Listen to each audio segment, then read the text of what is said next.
Good evening and welcome to the penultimate day of the World Amateur Boxing Championships.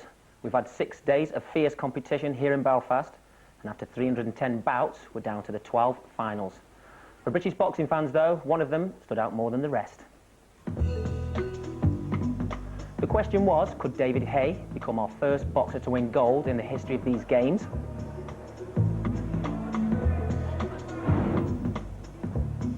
In his way stood Odlanier Solis, the Cuban heavyweight who assumed the mantle of the legendary Felix Savon.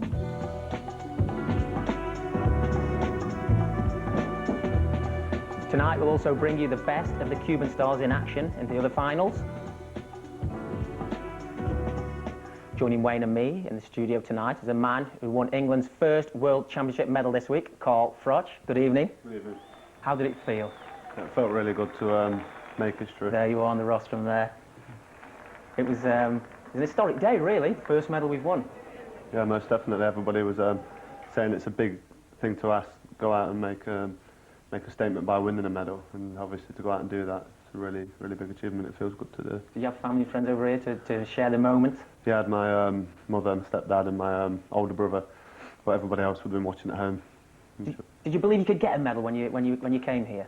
Yeah, I really did believe I could get a medal. You have to believe you can get a medal coming out here.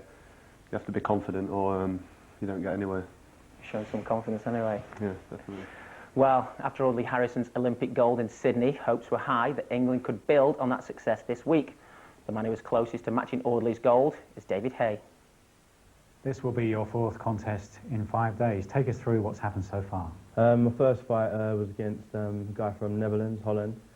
Tough southpaw, very tricky, very strong, a lot bigger than me. He was about 10 pounds heavier than me. But I outclassed him, got 15 points up on him, so they automatically stopped the fight. My second fight was against the German, big, massive guy, once again.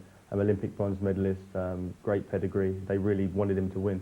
I really had to go hell for leather in the last round to bring the fight back to my side, because the judges didn't want me to get the decision, so I had to really give it to him, and that's what I did. My last fight was against Ukraine, another tough guy, good head work, good head movement, tricky guy, so I had to put on a bit of a boxing show and cut him down. But tonight I got the Cuban. He's the best guy out there, so I don't feel I've got anything to lose. I've come out here, I've made history, silver medal. I feel like I've won it already, but I'm going to go out there and just enjoy myself and fingers crossed get the gold. Is there a danger that you'll coast, that you're the first Englishman ever to win a silver medal, you've made history, and that you just coast through the final and say, well, the silver's good enough? No, I'm not going out there for that. I'm going out there for the gold, definitely. The guy I'm fighting, I ain't got no illusions. I know the guy is brilliant, but it seems like the better guy I fight, the better I've raised my level to, so hopefully I can go up there with him and just outwork him. After all those contests that you've been talking about, how are you feeling now, mentally and physically? Mentally, I feel very strong, very together. I know exactly what I want to do tactically. Physically, it's a different story altogether. I'm really knackered. I had 3 fights on the spin, 3 hard fights on the spin. Body's aching, but that's all part of it. If you want to become the best in the world, you've got to put your body through it. It's sacrifice. You've seen what's happened to Audley. That could be happening to you. You're in the glamour division, the heavyweight division. Yeah. You could soon be a big hero. Are you ready for all that? Yeah, of course. That's all part of boxing. The better you are, the more publicity you get. That you become. I ain't got no problems with being famous.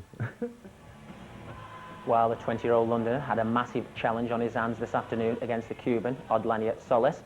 We joined us at the start. Wayne and Jim Neely were watching. We thought that an English boxer reaching these finals here in Belfast might be stretching expectations just that little bit. But David Haye has exceeded everybody's expectations, and he's boxed quite splendidly. The second English boxer to get to the semi-finals, the first English boxer to get to the finals of the World Championships. And can he go the whole way, as Audley Harrison did in Sydney, Australia, last September in the Olympic Games? England.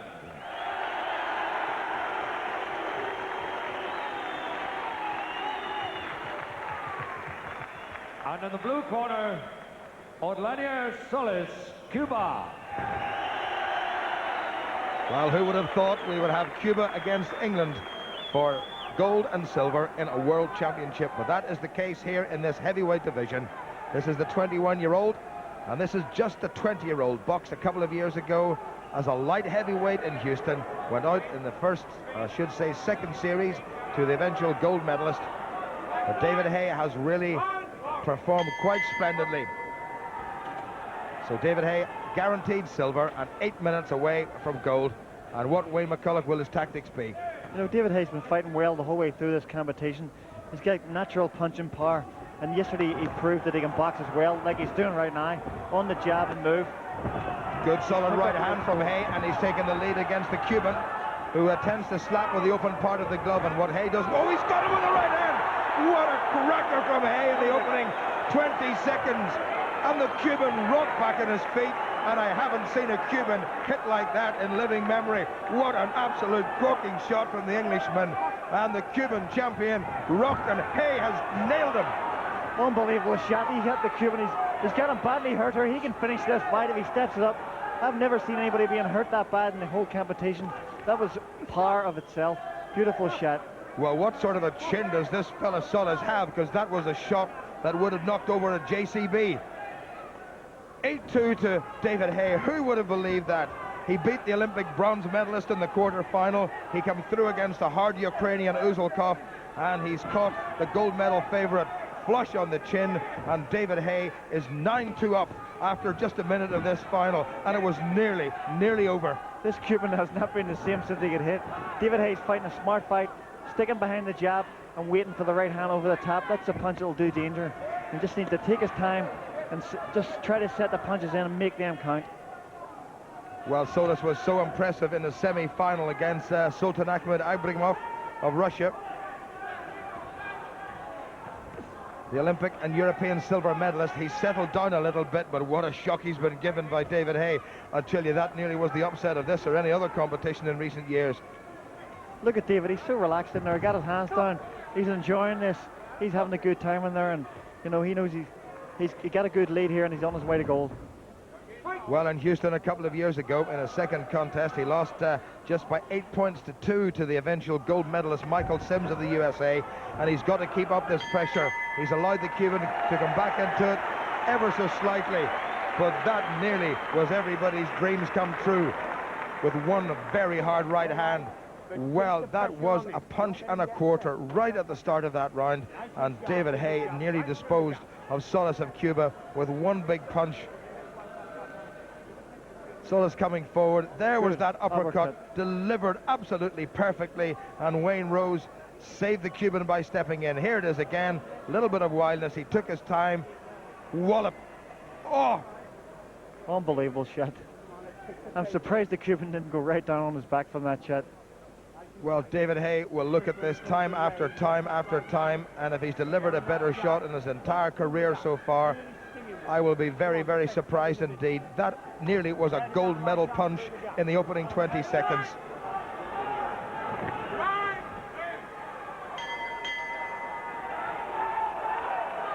So Haye with silver in the bag, but wants the gold. 9-4 now to the Englishman. Solis has recovered his composure, and I'm quite sure he does not want to stand and trade punches with Haye, having experienced the Englishman's power. And Solis knows that David Haye can punch.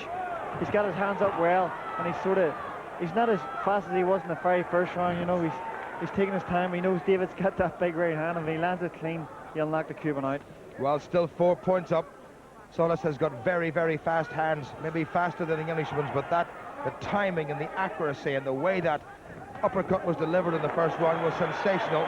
Solis coming back now. He's closed the gap to 3 points, and he's trying to crowd Haye.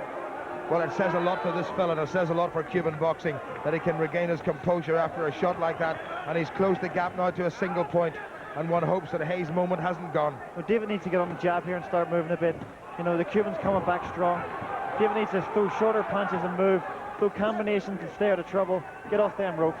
Well, for the first time, Solis has gone ahead. He trailed 9-4 at the start of this round, and he's picked up 8 scoring shots to only 2 from the Englishman. Haye needs to step up the work rate. A little bit of a shove there from Solis, and he has done wonderfully to recover from that. But 2 points now the difference, and this has been a terrific round from Solis. Haye nicks one back.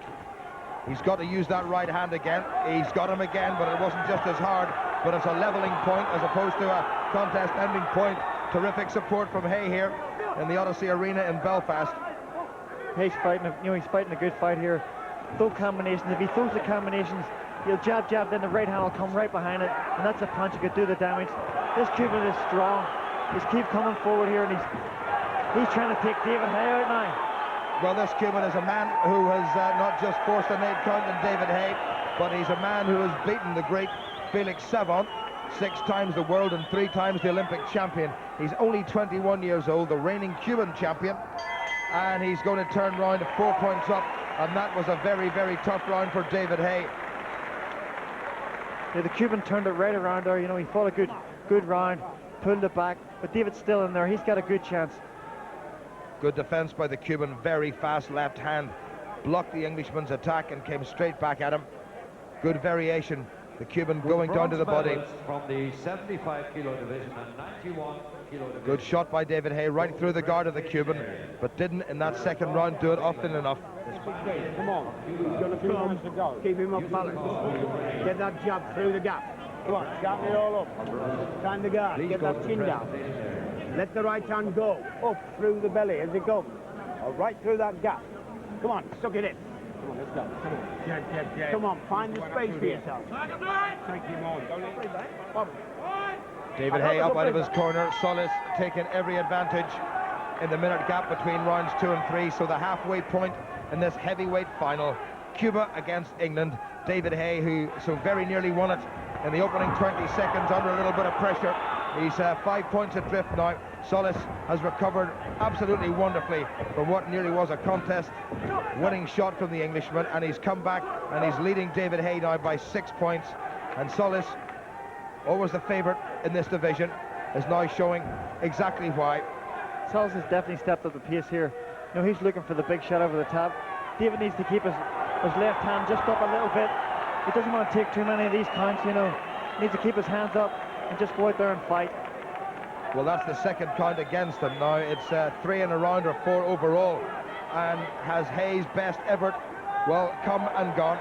10 points now to Solis. Haye doesn't want to get stopped. I'm quite sure in the final of the World Championships he gave us such a bit of excitement in that opening round. He's got to hang on. He's got to do a little bit more. He looks very tired, and Solis is threatening to stop this. He's now 13 points up, and this may not see the end of the round. What a disappointment for Haye. It's all over. Wayne Rose has stepped in, and he stopped it. And Solis, caught cold in the opening 20 seconds, in true championship style, has come through and has won the gold medal.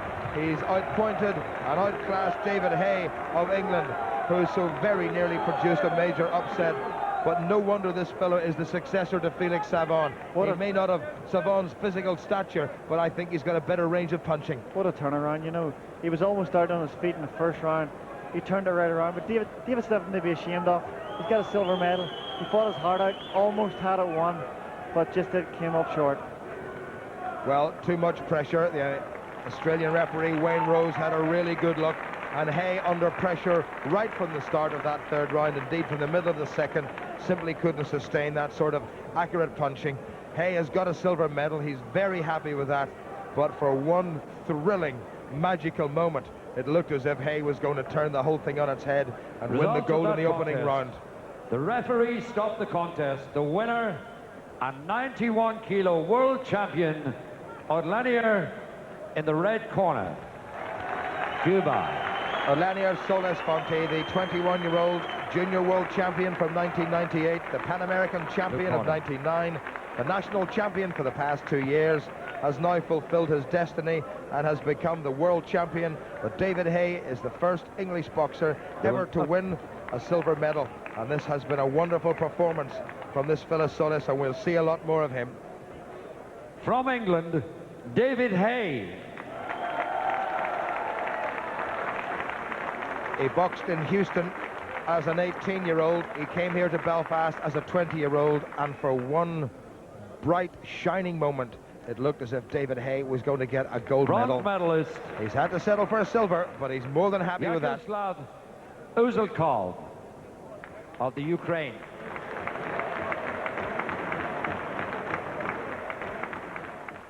There was the moment, eh? There was the moment. Wayne said last night in here, he said he thought you had the speed and the power to beat Solis. Yeah. What was your game plan going in? Going in there, I knew Carl came into the dressing room before the fight and told me that the Cubans were starting fast. all the guys who picked up an early lead in the first round and tried to sit on it. So I thought to myself, if he's going to come out blasting away, obviously he's the man really. He's beat Felix Savon, the legend, so that he wouldn't have no qualms about attacking me with no respect. So I thought, all right, then let it come. Slipped the shot, hit him with a good uppercut. Referee jumped in. I'd love to just finish him off, but you can't do it in amateur boxing. The referee gets in. We were all ringside and we were holding I was there. our breath. I think we can see the clip of the moment here where we all jumped out of our seats. Just talk us through it. Yeah, there you go, the shot, oh, that's brilliant. I just wanted to finish him off there, but your referee says break and you got to step back. I'd have loved to just keep the pressure on him, but in amateur boxing... Because he's got you in the corner, really. Yeah, he's got me here. He's thinking no respect whatsoever, just throwing shots, no respect for my power, and he respected it after that. He's out of it. He's out of it. There he actually looks momentarily gone, doesn't he? He does. He was like, that's the way it goes, you know. Yeah, he came back strong. Most people would have been knocked completely out. That's what you said. Nearly 20 people out with that same uppercut. Were you surprised that he didn't go down? I was surprised, and I hit him with it. I thought, that's it, it's all over. But he sort of stabbed him backwards. I thought, is he going down or what? And he didn't. He just kept on his feet and got a count, and he was back. He was still a bit gone. I tried to finish him off, but as I caught him in the uppercut, I damaged my right bicep, which I did on the last night. It went again, so I think it hurt me as much as it hurt him, because I never had the same power in the right hand after that. You said you felt, when you did that uppercut, you felt the pain as much as he was. Yeah, I did. I felt my right bicep kind of rip or tear or something, but it was really, really badly swollen after the fight. But the better man won on the day, no excuses. No. If the referee wouldn't have stopped it, I'm sure my right hand would have been all right to finish him off. But as the fight went, his power and strength told. And he was about 12 pounds heavier than me going into that fight. So did that count? Did that make a difference? Yeah, definitely. Giving away 12 pounds to anyone is a hell of a difference in weight. Experience-wise, he's miles in front of me. So many more bouts. Yeah, Did he hit hard, or you were saying he didn't? To be honest, he didn't hurt me at all in that fight. I've been hurt a lot more. I think we can see here. Yeah. I think this is the moment when the fight was stopped. Actually, you looked exhausted here, Dave. I wasn't exhausted. It was just I wasn't hurt there at all. I could have carried on. But the referee saw that he was on top, and in amateur boxing they don't like people taking any punishment. I'd have liked to tough it out and see how they'd done in the next round, because he would have probably got more confident, and maybe I could have hit him with another sucker punch. But it's the way it goes. I'm happy with the silver. I came out here 9 months in the heavyweight division, #2 in the world. What more can you ask for? That's right. How much experience will he have gained from this tournament? Well, he fought the best guy in the world, you know what I mean? This guy took over from Savon. You know, he's impressed me all week. I told you yesterday that in the semi-finals, everybody thought he just had punching power. And in the semis, you proved that you can box as well. And you know, today he just caught up with a good guy. The fight, I thought the fight was over. We heard you. You know, you heard me commentating. I thought the fight was over. You know, a great shot, but the Cuban took it well, and he came back. But you can't get better experience than that. Well, we were just saying before this. You said the Cuban's got a great chin. You see, the guy was out for like a second, and then he, on his way down, he decided to stay on his feet. Yeah. You know what I mean? So, you know, David... I don't know anyone else who could have took that shot, to be honest. No way. No way. I've knocked out big men, big 18-stone men in the gym. Not going to mention their names, but I've knocked big men. I've knocked out big top-class men. It was a great shot. He took it just that goes well. to prove that the Cubans, they're so conditioned. They're training full-time. You know, we're here, we have to work or whatever. Yeah. But they're it just doesn't matter training how conditioned you are, though, Wayne. If you get caught with one of them, you can go down. Yeah, but your condition would help you to stay up a wee bit longer. You know, you go back to Lennox Lewis, if he would have been conditioned, maybe to stay up or get up quicker. Yeah. You know, but... What about the future? What if Don King walked in here with a bag full of money and said, that's yours, we turn pro? First thing I'd do, I think I'd check if it was counterfeit, and then tell him to come back in a couple of years with 3 bags. Really? Yeah, what about yourself, Carl? Any sort of ambition turning pro? Well, short term, not really. I mean, next year I've got the Commonwealth Games. I'm looking forward to that. It's going to be a really big thing for me. But I mean, like I say, big pot full of money. If someone's going to come in and make me an offer that's going to change my lifestyle dramatically, then you can't really refuse. I mean, you've got to do what's best for yourself and look out for #1 in this world. Someone come with me, a pot full of money, I'd change my mind as well. Anyway, 4 of today's